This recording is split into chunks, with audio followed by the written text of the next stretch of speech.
За 2009 оны үргэлжил 41-р бодлогоос дуустал өнөөдөр тайлбарлая. Гэрлийн цацраг хавтгай толинд 30 градус өнцгөр тусаад тусгалын өнцгийг 10 градусаар ихсэх тохиолдолд ойлтын өнцгийг олно. Тойл байна тийм ээ. За нармал шулуун байна. За гэрэл туслаа 30 градусаар өнцгөр туссан учраас хоорондынх нь өнцөг 60 байгаа. За туссан өнцөг нь 30 байгаа 10 градусаар ихсгсэн учраас 40 градус болно тийм ээ. 42 дугаар бодлого. Хавтгай толны өмнө байсан лаг толинд 2 дахин ойртуулбал бие дүрс хоёрын хоорондох цай хэрхэн өөрчлөгдөх вэ? За толь байрлуулсан байна. За биетэй байрлууллаа. Толин туссан дүрс нь энд гарсан байна. За энэ бол биет ба дүрс хоёрын хоорондох цай. За нэг дахин байсан хэмжээг нь нэг дахин ойртуулахад хоорондох цай нь 2 дахин багасчихвас. Тэгвэл 2 дахин ойртуулахад яах вэ гэхээр мэдээж 4 дахин байж таараа. За линзийн хөндлөн огтлыг үзүүлсэн сарниулагч линзүүдийг тодорхойлооч. За энэ бол мэдээж цуглуулагч линз. Энд бол сарниулагч линз. За ялгаа нь линзийн төвийн хэсгээр зүлхийсэн захаасаа илүү цузаан байвал цуглуулагч линз. Харин голын хэсэг нь захаасаа илүү нарийн байвал сарниулагч линз гэж үзэн шүүхтүүдээ. 3 см фокусын зайтай цуглуулагч линзээс 12 см зайд байгаа биеийн дүрс линзээс ямар зайд үүсэх вэ? Дүрс нь бодиттой хурамгүй. За бүгдээр байгуулт үзье. Фокусын зай 3 см өгсөн байна. За цуглуулагч линзээс 12 см-ийн зайд биетэй байрлуулсан. За тэгвэл дүрс нь яаж үүсэх вэ? За нааш анхаараарай хүүхдүүдээ. За нэгдүгээр цацраг нь гол оптик тэнхлэгтэй параллел байх ёстой. Тэгээд линзэн дээр очиж хугараад фокусын цэгийг дайрах ёстой. Хоёрдугаар цацраг линзийн төвийг дайраад шулуун явах ёстой. Гуравдугаар цацраг фокусаа дайраад линзэн дээр очиж хугараад гол оптик тэнхлэгтэй параллел явах ёстой. За ингээд энэ ч дүрс маань үүсэж байгаа. За линзээс дүрс хүртэлх зайг бие үсгэр тэмдэглээд зай нь энд байна. За дахиад линзийн дүрс маань биеийнхаа эсрэг талд гарч ивэл бодит. Бие байгаа талдаа гарч ивэл хуурмаг гэж үзэн шүүхтүүдээ. Бодолт хийж үзнэ. За фокусын зайны урвуул биеэс линз хүртэлх зайн дээр зайны урвуул дээр дүрсээс линз хүртэлх зайны урвуг нэмсэнтэй тэнцүү байдаг. За энэ томьёогоо ашиглаад бие зайгаа олон шүүхтүүдээ. За дахиад нэг 44 дугаар бодлого бодъё. За өмнөх нь линзээс учраас одоо толин дээр ямар ялгаатай вэ үзэхийн тулд багш нь тайлбарлаж байгаа. 20 см фокусын зайтай хөнхөр толиноос 4 см зайд байгаа биеийн дүрс толиноос ямар зайд үүсэх вэ? Дүрс нь бодиттой хурамгүй. За энд бөмбөлөг толь байна. Хөнхөр толь байна. Гол оптик тэнхлэгээ зурчлаа. За энд фокусын зай болон радиус буюу бөмбөлгийн төв цэг өгөгдлөө. За биетэй өгчлөө. За тэгэхээр бидний хувьд болохоор фокусын зайнаасаа 5 дахин бага зайд биет маань байрлаж байгааз. За нэгдүгээр цацраг параллел явна. Ойлоо фокусын цэгийг дайрсан. За тийм учраас үргэлжил дээр үүсэх ёстой. Хоёрдугаар цацраг фокусын цэгийг дайраад ойгоод үргэлжил дээр үүсэх ёстой. За энд бидний дүрс үүсэж байгаа шүүхтүүдээ. За линзээс ялгаатай нь толиныхоо цааталд үүсчихвэл биет байгаагийнхаа эсрэг талд толины цааталд үүсчихвэл хуурмаг гэж яригдсан шүүхтүүдээ. За мэдээж томьёо ашиглагдана. За энд фокусын зай. За энд биеэс толь хүртэлх зай. Дүрсээс толь хүртэлх зай. За энийг бид нар олох гэж байгаа тийм ээ. За дахиад 44 дугаар бодлого. Багш нь сарниулагч линзийн бодлого тайлбарлах гэж байна. 6 см фокусын зайтай сарниулагч линзээс 30 см зайд байгаа биеийн дүрс линзээс ямар зайд үүсэх вэ? Бодиттой хурамгүй. За сарниулагч линз гол оптик тэнхлэг фокусын цэгтэй. За биетэй өглөө. За хамгийн эхлээд гол оптик тэнхлэгтэй параллел цацрагаад татна. За линзэн дээр очиод хугарах ёстой. Сарниулагч учраас гадагшаага хугарна. Тэгтээ энэ чиглэлийг яаж тодорхойлох вэ гэхээр үргэлжил дээр нь фокусын цэгийг дайрчих ёстой. За дараагийн цэцрэг болохоор фокусын цэгийг дайрна. Параллел явах ёстой хугараад линзээрээ хугараад параллел явах ёстой. Мөн энэ цэцрэгийнхаа үргэлжил дээр бидний биет дүрс үүсэх ёстой. За энэ бол сарниулагч линзэн дээр үүсэж байгаа дүрс. За линзний бий байгаа талд гарч ивэл хуурмаг гэж үзнэ. Тийм ээ хүүхдүүд ээ. За энд бол фокусын зай. За биеэс линз хүртэлх зай, дүрсээс линз хүртэлх зай. За тодорхойлж байгаа томьёо нь болохоор за сарниулагч линзийн хувьд томьёо маань бага зэрэг хувирна. Анхаарч аваарай хүүхдүүд ээ. За 44 дугаар бодлогын сүүлийн хувилбарыг тайлбарлая.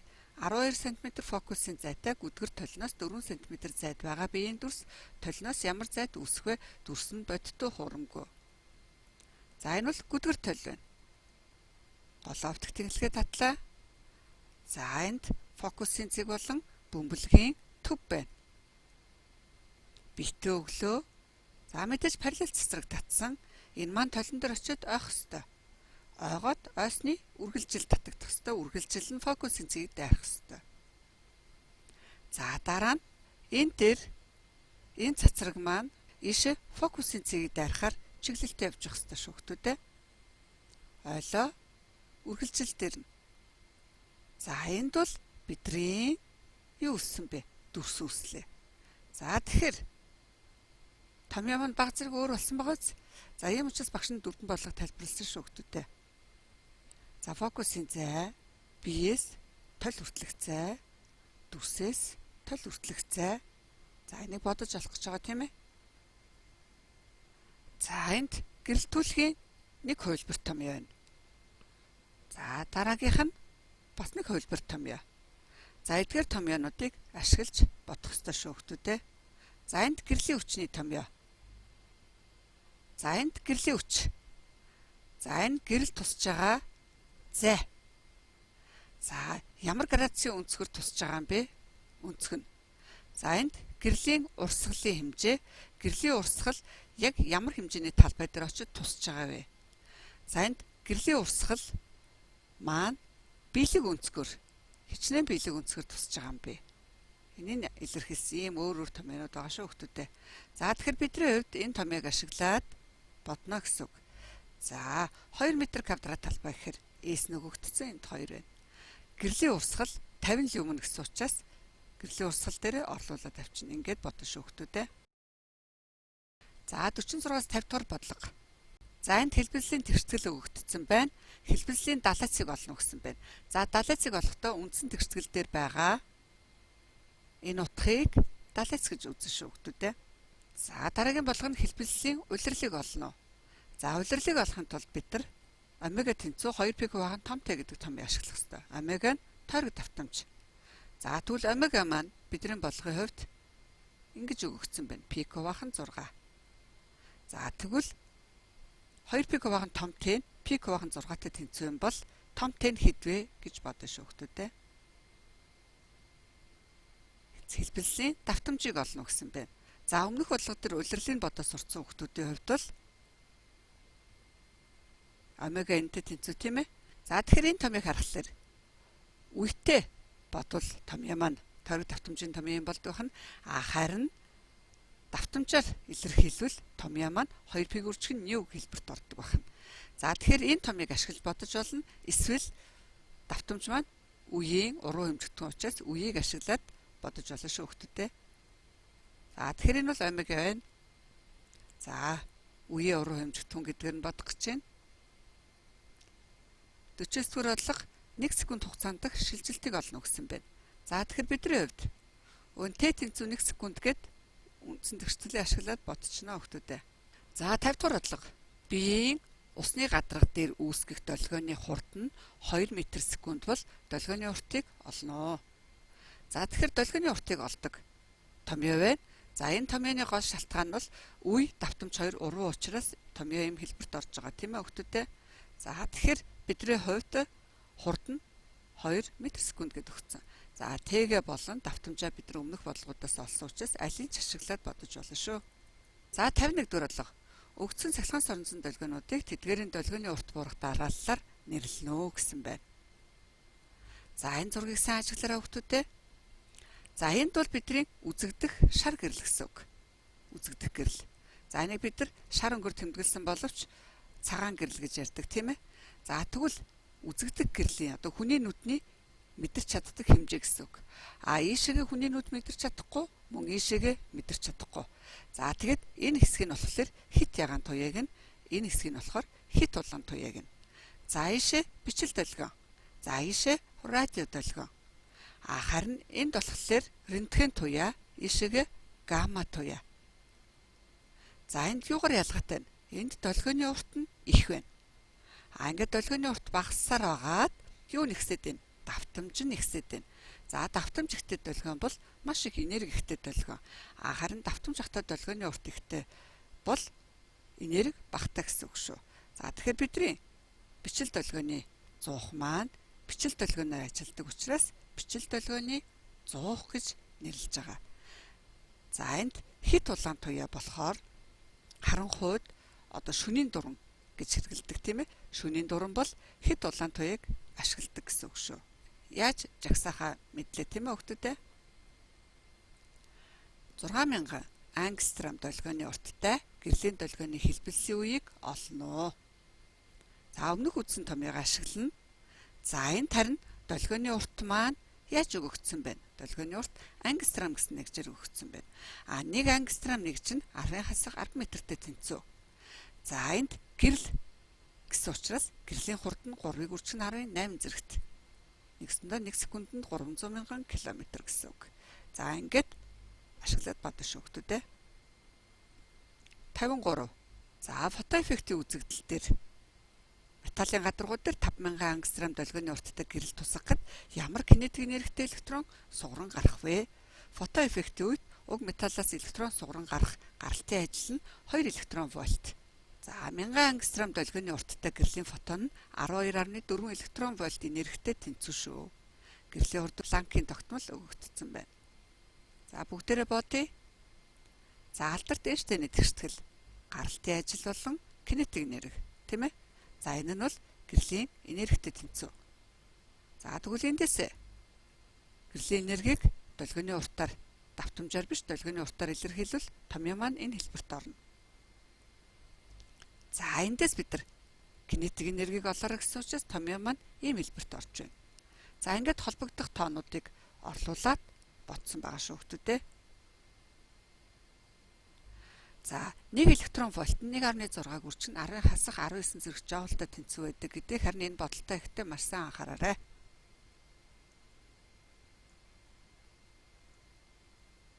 За хариугаа харсан хүүхдүүдээ. За бусад төлбөрийн 53 дугаар бодлого маш хянамгай бодоорой. 54 дугаар бодлого. Ус төрөгчийн атомын 1-р орбитоос 2-р орбитод шилжихдээ цацруулах фотоны энергийг олно. За тэгэхээр энэ 1-р орбитын энэ 2-р орбитын энерги. За тийм учраас энэ хоёрын зөрүү бол цацруулах фотоны энерги. Тийм учраас 13.6-аас 3.4-ийг хасна. За энэ хоёртой хоёулаа хасах утгатай байгаа учраас хасхын нэмэх болоод зөрүү тоон 10.2 гэж гарнаа. 55 дугаар бодлого. Радийн 88226 изотоп хэдэн нуклеонтой вэ? За тэгэхээр бид нар мэдж байгаа. Энэ цөмийн бөөмсийг бол нуклеон гэдэг. Харин энэ тойрч байгааг бол электрон гэдэг. За тэгэхээр электроны тоон бол энэ ч 88 гэд өгсөн байна. Харин энэ ч цөмийн бөөмсийн тоон 226. За энд протон нейтронуудын нийлбэр тоо буюу нуклеоны тоо гэсэн үг. Хүүхдүүдээ. За изотоп гэдэг нь нейтроноороо ялгаатай цөмүүдийг изотоп гэдэг. За тэгэхээр нейтрон нь тооны хувьд ялгаатай байж болдог байх нэ нэг бодисын хувьд.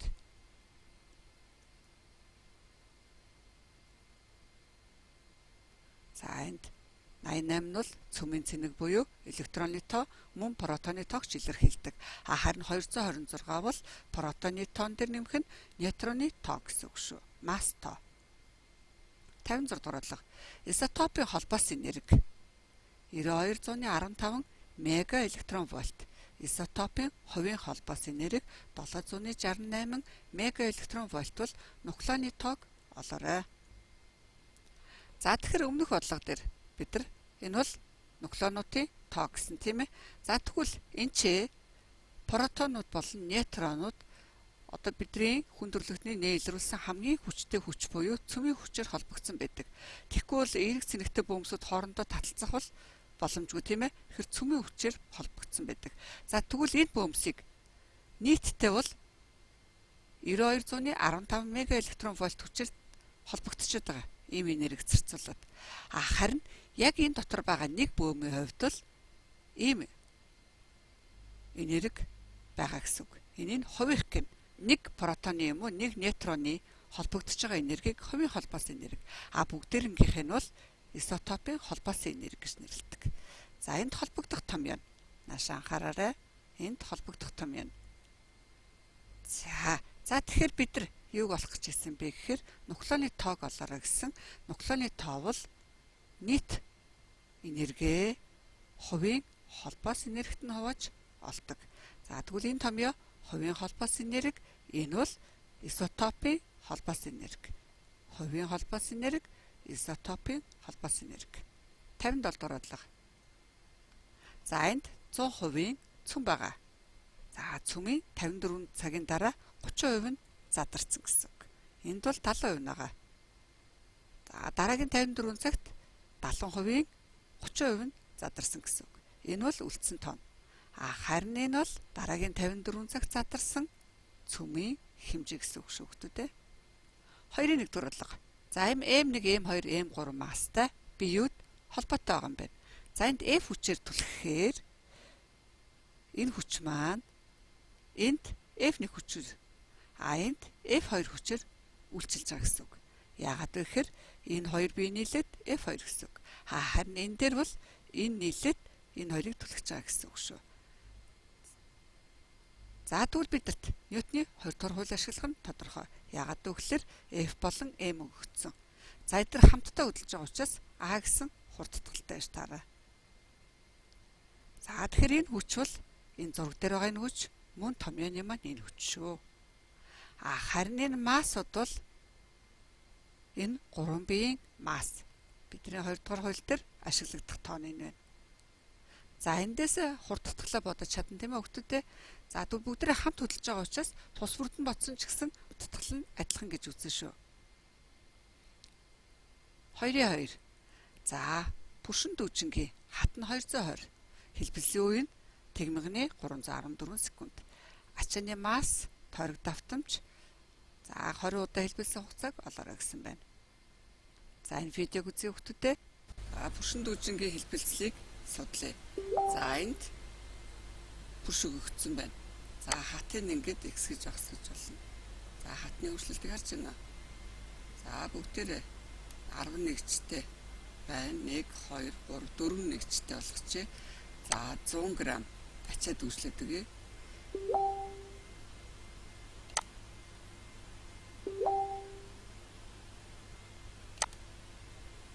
За анхны байрлалаасаа тийм ээ.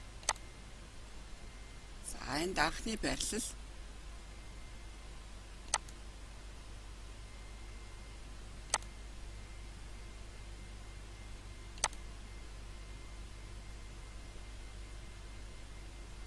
ачаатай байдал харж нөхдөдөө. За эндээс хэлбэлцлээ.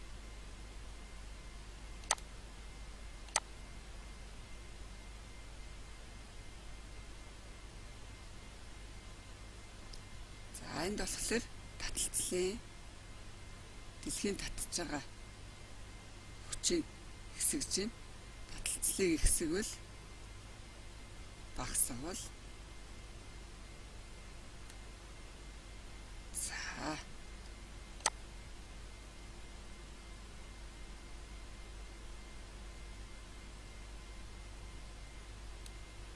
за энэ масс нь 250 болгоод байна. За адилхан хаттай бүрш байсан гэж үзье. Адилхан хаттай бүрш масс нь ялгаатай. Тэгэхээр хэлбэлцийнх нь үе нь ямар байна нөхдөдөө? Аль нь их, аль нь бага байна? Мас ихтэй нь хэлбэлсэн үе ихтэй нь мас багтай нь хэлбэлсэн үе багтай нь тийм үү нэг бүтэн хэлбэлцэх хугацаа бага гэсэн. Энд нэг бүтэн хэлбэлцэх хугацаа нь их байна гэсэн. За бүршний хатыг өөр их хэсгээд үгүй. За энийгээ зогсож жагаад энэ 100 г ачаан дээрээ бүршнийхээ хатыг хэсгээд үгүй. Бүршний хатыг багасгаад үгүй. Бүршний хатыг багасгахаар үе нь ихсэж байна. Ихсэхээр үе нь багасж байна. Харж байна хөлтөдөө. За тэгвэл энэ дээр мөн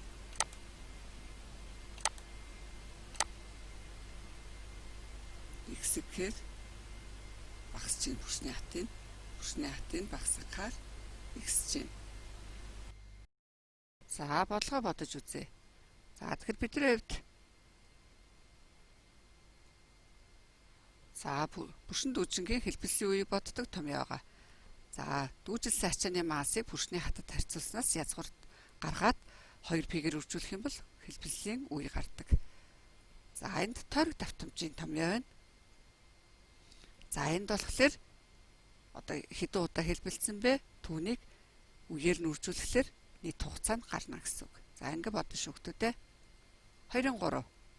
За 40 см фокусын зай бүхий цоглуулагч линзээс 30 см зайд байгаа 10 см өндөр биеийг байрлуулахад линзээс гэд бодох юм байна хүүхдүүдээ. За цоглуулагч линз гэсэн учраас цоглуулагч линзээ зуръя. Гол оптик тэнхлэг. За фокусын зай. За бит маань фокусын зайны дотор талд байгааг өгдлөөсөө хараад байрлуулнаа. За мэдээж гол оптик тэнхлэгтэй параллел цацрагаа хамгийн эхэлж байгуулна. Фокусын цэгийг дайрах ёстой. За энд болохоор фокусын цэгээс дайраад битийнхаа оройг дайрч явсан хоёр дахь цацраг үүсэх ёстой. Энэ маань линзэн дээр очиж хугараад цаашаа параллелээр нэвтрэх ёстой. За тэгвэл фокусын зайны дотор талд бит маань байгаа учраас энэ удаагийн тохиолдолд хүүхдүүдээс хараарай. Үргэлжил цацрагууд дээр нь бит маань үүсдэг. Олсон хүүхдүүдээ. За энэ маш чухал шүү хүүхдүүдээ. За мэдээж фокусын зай, битээс линз хүртэлх зай, бит дүрсээс линз хүртэлх зай. За бидний олох гээд байгаа нь бол энэ байсан тийм ээ. За энд анх өгсөн биеийн өндөр. Харин энэ бол дүрсийн өндөр томааш үсгээр тэмдэглэнэ. За үндсэн томьёог ашиглана. За өсгөлтийн коэффициентийг. За өсгөлтийн коэффициент бүхэл тоо байвал линзэр үүссэн дүрсүүд томорсон гэсэн үг. Өсгөлтийн коэффициентийн хариу бутархай тоо гарвал багассан гэсэн үг шүү хүүхдүүдээ. Линзийн оптик хүч. За линзийн оптик хүчийг F-ний 1 гэж боддог. За энэ томьёонуудыг ашиглаад бодорой. Амжилт хүсье.